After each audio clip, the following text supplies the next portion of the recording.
Estimado estudiante, recibo un atento y cordial saludo de quien les habla, Isabel García. El día de hoy voy a hablarles acerca de las tipologías textuales, un breve resumen de la unidad número 2.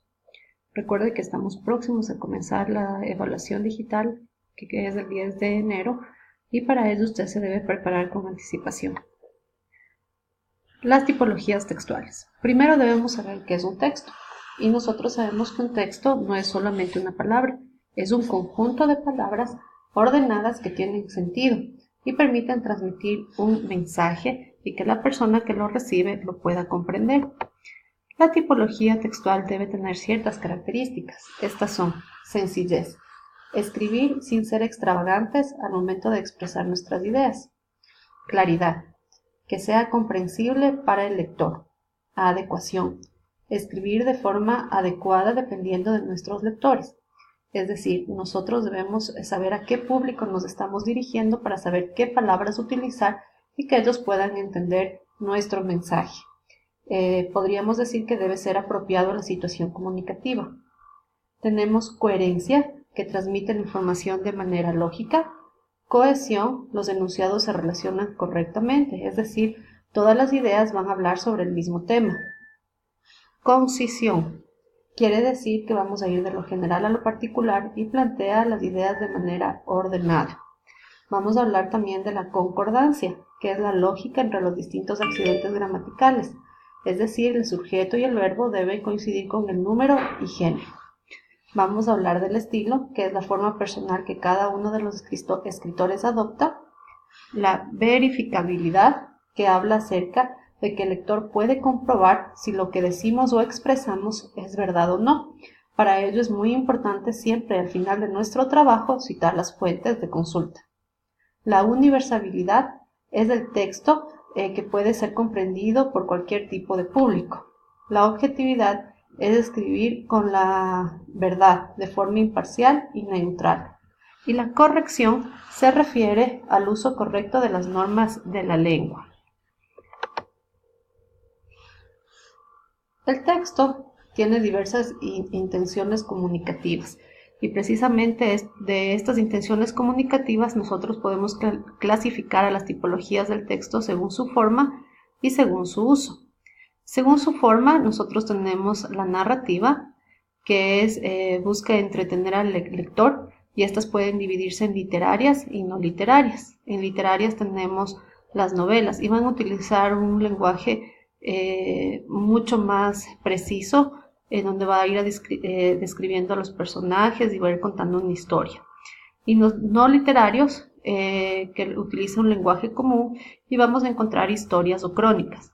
Tenemos también la forma descriptiva, que describen las características de lo que se está narrando.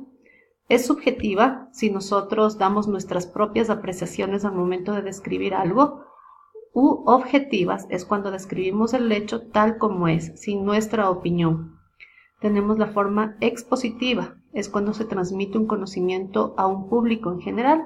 Generalmente la estructura de una forma expositiva tiene introducción, que es el tema, van a ir también los propósitos y objetivos de nuestro texto; desarrollo, en donde vamos a ir desarrollando y argumentando las ideas principales y secundarias; y la conclusión, que va a ser la síntesis del contenido, las sugerencias y recomendaciones. Según su forma también tenemos el texto argumentativo, que trata de convencer o persuadir al lector con fundamentos, es decir, nuestro texto va a tratar de persuadir al lector. Estas pueden expresarse a través de un monólogo o a través de un diálogo. También tenemos las tipologías del texto según su uso. Esta clasificación es la más fácil de entender porque se refiere a usos con los que nos topamos durante nuestros estudios y en la vida general. Dentro de estos tenemos a los periodísticos, que se refiere a la difusión de una información que ha sido corroborada y que es del interés público. Por ejemplo, las noticias sobre un terremoto, sobre los resultados de una elección o últimamente sobre los aguajes que hubo en las playas de nuestro país. Tenemos el texto humanístico, que se refiere a los textos de contenido humano. Van a estar vinculados con la sociedad y van a hablar sobre temas culturales y sociales. Por ejemplo, tenemos las biografías, las entrevistas, etc. tenemos los textos según su uso científicos.